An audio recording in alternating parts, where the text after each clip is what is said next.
Hello and welcome back to another edition of Current Affairs Taiwan, where we speak from the gut, all extra 10 kilos of it. You can see that in the interim we've gained weight, mostly due to a lot of beer. I'm Donovan Smith, 1.23, and this is Michael Turton, 1.17, I think, over what we were last time. We've been storing energy for this for today's show, so we're going to burn quite a lot off, I think. I hope so. Yeah. What happened? I hear Dr. Shelley Rigger of Davidson was in town, Taiwan expert. Yeah. She gave a great speech. Taichung Am-chem had her as a guest. She delivered a great speech. I thought it was a really well delivered speech. It was very smart, and it was really good because she did a really good job of making it so that it was a speech that was good for everything from people with only a vague knowledge of what was going on all the way up to advanced. I learned some stuff. Great. You told me an interesting tidbit about the Trump administration. Yeah, well, it was before he was inaugurated. You remember he took the phone call from Tsai Ing-wen. So this is after he'd been elected, and then he was, but prior to the inauguration, he took that phone call from President Tsai here in Taiwan. Sure. And of course, this created this giant kerfuffle in the international press. She was saying that apparently this was his transition team dropped the ball. Essentially, it was supposed to be a secret call, and his team just simply put out on a press release, so sent it out to everybody. She said her husband. She called her husband, who works in local news, not even international news. Right. Works in a local news station. I think it was in Carolina or something, in one of the Carolinas, something like that. I forget exactly where, and then he said, "Oh, you mean this?" and sent her a picture of it on his phone. So they basically had taken what was supposed to be a secret phone call, put that in their official notes, sent it out to all the press that they could get their hands on. Anyway, and she had some really interesting tidbits. Confirmed, for example, something that I've been doing, something you've been doing, is differentiating between Trump, who I don't know if he cares about Taiwan at all, right. And the Trump administration, which has been filled with a lot of people who have been very, very pro-Taiwan. Right. She also makes the same distinction, which made me feel a little bit more confident about it, because she's obviously a Washington insider. So anyway, it was just really fascinating to hear her take on What did she say about Hong Kong people? Now this was also very interesting.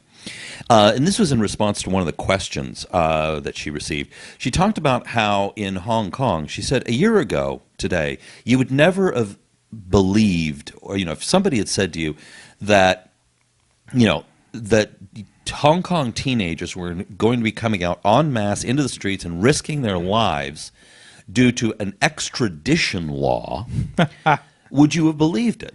And she said, look, there's this nonsense that, ethnic Han are not, pro-freedom and they won't come out. And she said, look, if Taiwan is under threat, if Taiwan is attacked, she said, look at the youth in Hong Kong. Look at their bravery. Look at their courage. And she said, China doesn't know what Taiwan will do until it comes down to it. Yeah, I think a lot of people have made that point. Yeah. Taiwan's democracy is one of the strongest deterrents to Chinese coming over. Yeah. Anyway, she made the point very forcefully, kind of at the drop of a hat, but I thought it was a good point anyway. It was a great speech. All right. It's nice to finally meet her. So, I joked to her that basically, finally now, because normally I see you after work, I sit down, pour myself a stiff drink, and see you on YouTube. So now I get to see you in person. So, anyway, so that was fun. Good. Yeah. It's too bad I couldn't make it. Yeah. Oh, well. So anyway, Ko-pi out this week saying the new party's going to strike for the legislator to become what? The Kingmaker in the legislature? Prevent any party from getting a majority? And then the TPP, that's the Taiwan People's Party, that's Ko Wen-je, the mayor of Taipei, that's the party that he's spiritually founded, I guess. No, he literally founded, yeah. He named it. He's anyway. Elected chairman, yeah. So anyway, The plan was they leaked this plan. The TPP leaked this plan apparently to ask Terry Guo, late of Foxconn, late of the Kuomintang, and now late of the presidential campaign. It's easier to say what he's not doing now. And late of apparently being in the good graces of Matsu. Apparently, Matsu meant at-large legislator and not Maybe, president. yeah. So they leaked a plan to invite Go on and to be their at-large legislator, but one of them, yeah. yeah, but Go apparently said no. We haven't talked about anything like that. Yeah, he said it's not in my current plans or something along these lines. Which it wasn't a flat out no, but it was, A polite refusal. Yeah, and like, oh well, I guess we'll think about it, whatever. And Ko was in Kaohsiung. Mayor Ko of Taipei was in Kaohsiung this week, and someone on Twitter remarked that now that Ko has spent more time in Kaohsiung than the city's own mayor has spent in Kaohsiung. Now that he's been there for a whole day. He probably got more done too. Wow. Yeah. So TPP obviously, I mean, Ke wants to be Kingmaker. Terry Go seems to be thinking this along the same lines. He's got his Go family army, Right. and that's sort of what his supporters are being called right now, and they're going to run some legislative candidates. And it looks like he's going to be coordinating that with the TPP, so that the Go family army people and the TPP don't run in the same districts. Oh, well, that's kind of interesting, actually. Yeah. So he's trying to keep all his options open, Yeah. as long as he possibly can. Mm-hmm. And just a reminder, folks, November 22nd is the last day that a major party can register a candidate, right? Yep, and there are only 4 parties that qualify for that: the DPP, the KMT, the NPP, the New Power Party, and the People First Party. Right. Now, the NPP has said they will not nominate someone. The PFP said they definitely will. But who? Could it be Wang Jinping? Could it be Terry Guo? Could it be someone we can't even imagine at this moment? Like, who are we talking about? Yan Qingpiao. I think we could. No, he's He's with the new Nonpartisan Solidarity Union. yeah. Yeah.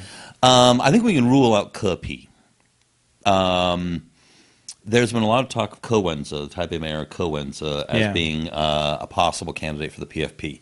It might strategically make some sense and bring in a lot of new blood into the PFP, but there's some bad blood, it looks like, right now between James Song, who is the chairman of the PFP, and it's largely been his party. Right. So now Ko Wen-je's got his party, the Taiwan People's Party. So now they're both like these big giant dogs, and with they're basically ego-driven parties with these two characters.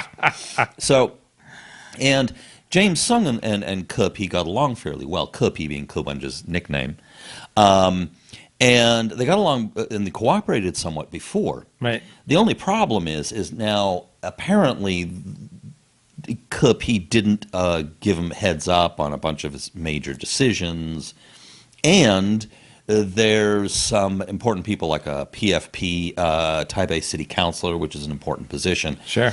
Apparently just left the PFP and is talking now about joining Ko Wen-je's TPP.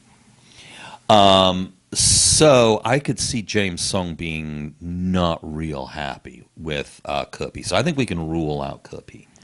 I think Ke is a little bit too erratic for James Song. That would be my take. When you look at his idea of, how did he put it, pushing the two parties out so that he can create a space for the people. Oh yeah, the TPP. Okay, so pushing the two main parties out, DPP and KMT. Right. So this is actually a fascinating topic, because if the TPP, which is Ke-pi's party, so their aim is to make it so that neither the Pan Blue or the Pan Green parties can achieve a majority, so that makes them the Kingmakers. Right. Now, structurally, there are 2 types, well, there's several types anyway, but for now we'll leave aside indigenous seats and, But basically there are directly elected seats in the legislature, and there's the party list seats. Now, traditionally, like in the last couple of election cycles, whenever Ke has given his name and campaigned, for people, it hasn't seemed to have rubbed off or helped those candidates. I know in Taichung here, none of them won. In Zhanghua, same thing. Yeah, it shows in the polls, doesn't it? The candidates he supported aren't affected by his support. No, maybe he's helped, but they went from 0.5 to 4 or 5%. I mean, Right. they didn't make them viable. Let's put it that way. And so they're coming up with a bunch of candidates to run in districts across the country. The ones that I've seen so far don't really impress me much. Right. I think that they're not really viable.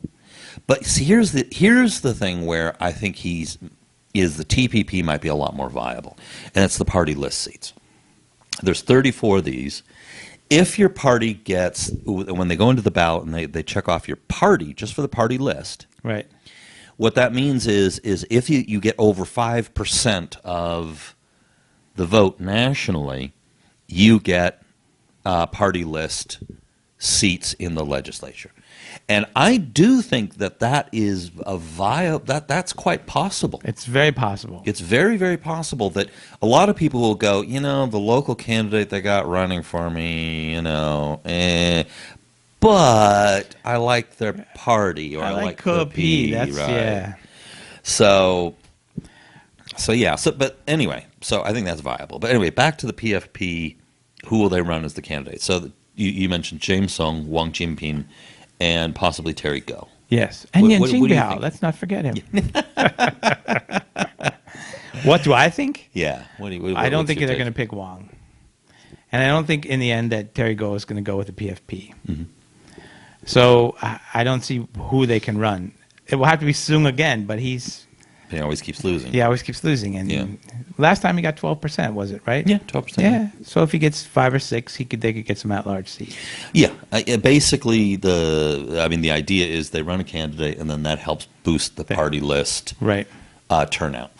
And they actually have viable people at the local level. So Yeah, unlike the TPP or. Yeah. I just don't see how.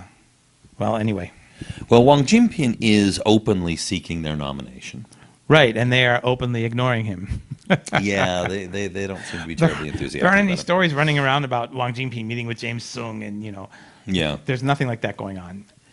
If I were James Sung, and and he wanted to bring in some new blood into the party, if I were him, because he's run so many times and he doesn't have a chance at winning. He knows that. But he's got a big ego, so he may think he could anyway. He almost did win in 2000, but, the best he's done since then is 12% in the last election. And he's pretty old. Now, if he can bring in Terry Go to run for the party, he might bring in a lot of fresh blood and interest into the party. Right. Plus, that could possibly bring in some of the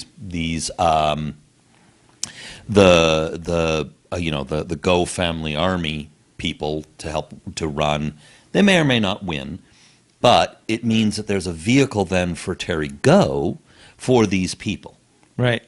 And to get into the legislature. Right. Yeah. And he might be able to get some of those party lists. Right. He might be able to get some of his people in the party list. So there would be things in it for Go. There would be things in it for Sung. The problem, obviously, is, as you noted, Terry Go said, nah, I'm not really interested. Yeah. Now, if he was a normal politician, I'd go, yeah, right. If they beg him, you'll do it. In his case, I don't know. I honestly just don't know. I tend to might think go for it. he might be honest. He might be. Yeah. But then again, he changes his mind. So, Or Matsu might change it for him again. Oh, that's right. Matsu might intervene. For context here, Matsu is a sea goddess who's very widely worshipped here in Taiwan. And when Terry Go announced that he was running for president, he said that Matsu told him to do it. Yes. So, all right, so let's move on.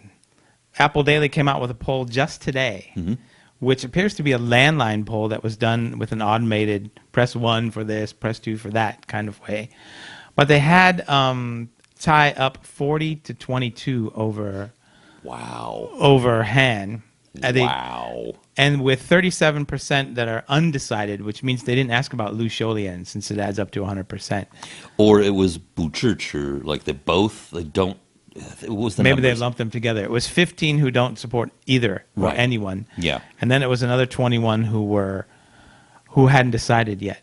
That smells to me like what's happening more and more is that 15% that doesn't support either. Yeah. I'll bet a lot of them are disaffected Han supporters. They were initially looking at Han, some of them. Some of them were looking at Ke, some of them were looking at Terry Go. Basically, these are just people who are not going to vote for Tsai Ing-wen. Yeah. And so they might have been looking at Han, but Han's losing these people. That's my guess. Yeah, the more he talks, I mean, just this week, what did he tell Tsai Ing-wen to do? The leader of the country should bash your head in until you die. Yeah. I don't know the best translation of this, but yeah, it's, It's not the kind of thing that you should be saying in a presidential campaign. No, and here, or what any other kind of campaign. What I find so shocking about this is, and I think he's starting to crack. He's not looking like he's in control. No. His people had a thing where they were going to clean up the beach in Tainan, and he was there this week for the rally on Saturday. And some people had got out there and cleaned up the whole beach before he could go out there, and the Han campaign team was yelling at them for tampering with their event and interfering in their beach cleanup. But it was a nice way to pull the rug out from under him. But instead of just saying, "Oh, thank you for cleaning the beach," yeah, which would be logical. It doesn't matter how angry you are in private. You don't say that in public. They don't. Yeah, I don't know. Whoever's running that campaign is not. Well, the thing is that, and I didn't really comment on it too much. But you remember when he kicked off the big rally to kick off his presidential campaign? Yeah, up on the one that you often discussed. Yeah. Yeah, and if you think back to his campaign for mayor of Kaohsiung, he was relentlessly positive. Right. He went out of his way to not attack his opponent. Yeah, all those kids that dumped on him. Yeah, he didn't attack them. No, he was very, very calm, in control, and he was just positive, hope and excitement, but it's I think the pressure's getting to him. He's turning combative, right? Telling the leader of the country, we obviously know who that is, to bash your head in until you die. Right. He started swearing. He started to swear fairly seriously on stage. He did that at that rally. He's done it again several times. Wow. He was very defiant and combative in that rally, and I think the pressure's getting to him. That's my theory. Not only that, but within his own party, there's still no vice president candidate out there. Nobody wants the job. And what did Udwani do this week? He turned down. He was offered to be the national campaign chair, which often would be a ceremonial position. Yeah. He turned that down. Now he said, not to be fair, this kind of makes some sense. He said, "Look, I'm the KMT chairman, so kind of in a way I already am, if you know what I mean. Right. But I also have to worry about all the legislative elections, and so I just don't really have the time." Sure. So I don't know how much to read into it, but it doesn't look good. Ho Yo-i is openly dissing the new Taipei mayor is openly dissing Han Kuo-yu, doesn't want to meet him, doesn't want anything to do with him, turned down that position. Lu Xiuyan here in Taichung has been more polite, is not openly dissing him, and is still willing to occasionally, for brief periods, appear on stage with him. But she's also turned down this largely ceremonial position to head up the Taichung office. Right. So there's a lot of people who are distancing themselves, and as you noted, the VP candidates. Yeah. And if you're Han, how do you feel? Yeah. And the press is constantly hounding him. Well, that was a presidential campaign. It's a presidential campaign. But in a way, they're kind of mean in that, they basically are looking for everything they can to make him look stupid. Now, he also has a tendency to do things which make himself look stupid, which doesn't help, obviously. So he's got that hardcore group of supporters who basically think he's the Messiah on the one hand, and he's the chosen one who's come to save Taiwan. And then on the other hand, he's the most hated. I mean, Hong Xiu-chu was nowhere near as hated as everyone just laughed at her. Yeah, they kind of laughed at her, exactly. Well, it was hard to hate her. She was so... Yeah, I always kind of respected her. Yeah, for like sticking to her guns. She stuck to her guns. You should all be wearing hair shirts, you failures. Yes. You are not real ROC people. Yes. What is wrong with you?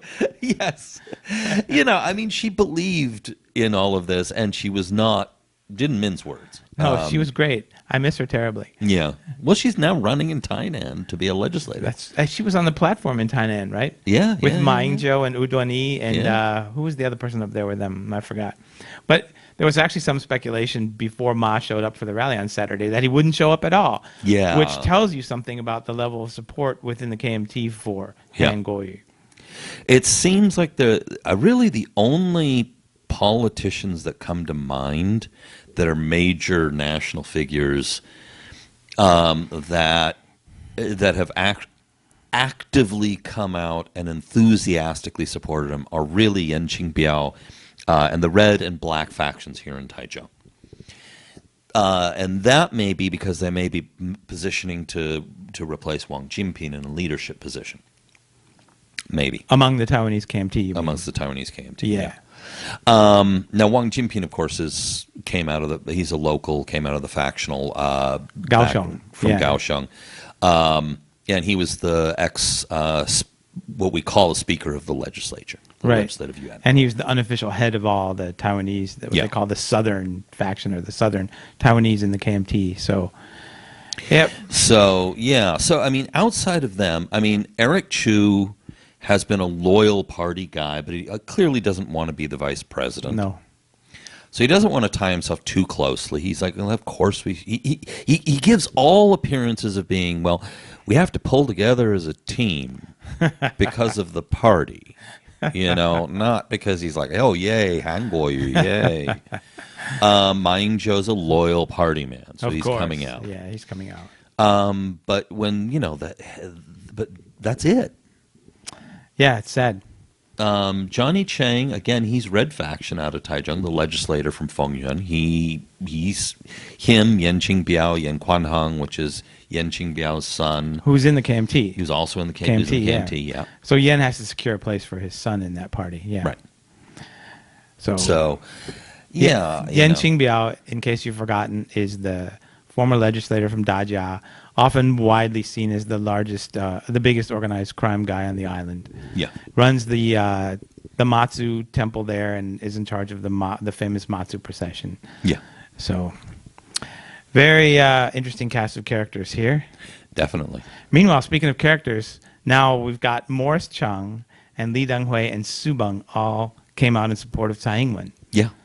And William Lai. Oh, and William Lai. Where is he right now? He's in the United States campaigning for Tsai. Oh, God. Openly campaigning for her. Just eat it. Eat it, you fanatical anti-Tsai Taiwan independence supporter types. See, this is important because Annette Lu, the former vice president, is now running for the Taiwan Action Party Alliance, or it's TAPA. And this is a new party, and she was ex-president Lee Deng-hui, Chen Shui-bian's vice president. Lee Deng-hui, the predecessor to this political party, was called the Formosa Alliance. Right. And the founders of that, one of the founders of that, includes Lee Deng-hui. Now he's distancing himself from her. Morris Chang is coming out for. Morris Chang is the former head of TSMC, right? The Taiwan Semiconductor, the biggest and most important technology company in Taiwan. Yeah, the most advanced chip maker in the world. In the world, yeah. Su Beng is the old revolutionary. Just passed away. Just passed away, but came out for Tsai Ing-wen before he died. So basically, you've got a business titan, a socialist revolutionary, the ex-president from the KMT, all supporting, and her primary challenger, who was supported by the same people who are backing Annette Lu, the ex-vice president. Right. So essentially, all these people have kind of like lined up across the spectrum for Tsai Ing-wen against, partly to head off her, I guess. Yeah. What's your take on that? Well, if you're rational, who are you going to support in this election? And if you're rational and you're pro-Taiwan, James Song. who are you going to support? I'll tell you what, it's not going to be the KMT candidate. No. So Han actually this week ruled out a trip to the U.S., just like Hong did 4 years ago, because there's no way that Han is going to survive being grilled by U.S. experts on U.S. and Taiwan policy. Yeah. So Yeah. So they decided he's not ready for that. One of his advisors is Suu Kyi, who's often described as the power behind the Ma Ying-jeou throne. And he goes way back in the KMT, a huge influence. He was the NSC head, wasn't he, during the Ma administration? Yeah, something National like that. Security Council head. Yep. He's had a lot of positions. Yep. So finally, we should mention the Tulagai port thing in the Solomons. Oh, yeah. So China, as the news came out, that China has leased a whole island there. But it's important to note a couple of things about this. First, the local government, as Donovan pointed out to me before we got on the show, the local government has approved this, but the central government has not. And what this is what you see in a lot of different countries. China has this strategy which, what's her name? Dr. Brady in New Zealand, the one whose house was burglarized, apparently by Chinese. I can't remember her first name, sadly. But she was pointing out that China has a strategy called using the local to surround the center. Yeah, see, now I hadn't heard this before. Right. You were telling me this before the show, yeah. And the strategy is you make deals with local governments. We've already seen that in Taiwan. A lot of their strategies that they use elsewhere in the world are first trialed here.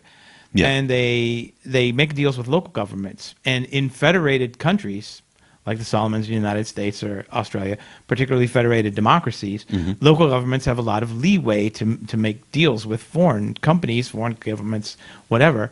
And so China exploits this. So prominent Australian academic was complaining the other day that pretty much all of the Australian states have their own China policy, and they don't cohere with the federal government's China policy at all. Yeah. The central government's. So this is a strategy that China is deliberately using, and here it is being deployed in the Solomons. So, you know what? I think we actually ran out of things to talk about. Well, we can follow up just slightly. The reason why that island is strategically important, Oh, yes, of course, is it has a deep water port. And it was a Japanese naval base during World War II. And so the concern is that this could be turned into a forward military base for the People's Liberation Army Navy. Well, more importantly, that would deny the U.S. the use of And that it would deny the, yeah. the U.S. of that anchorage. So, and this would mean that they would have, this would be put them closer, farther out into the Pacific, outside of the first island chain. Right.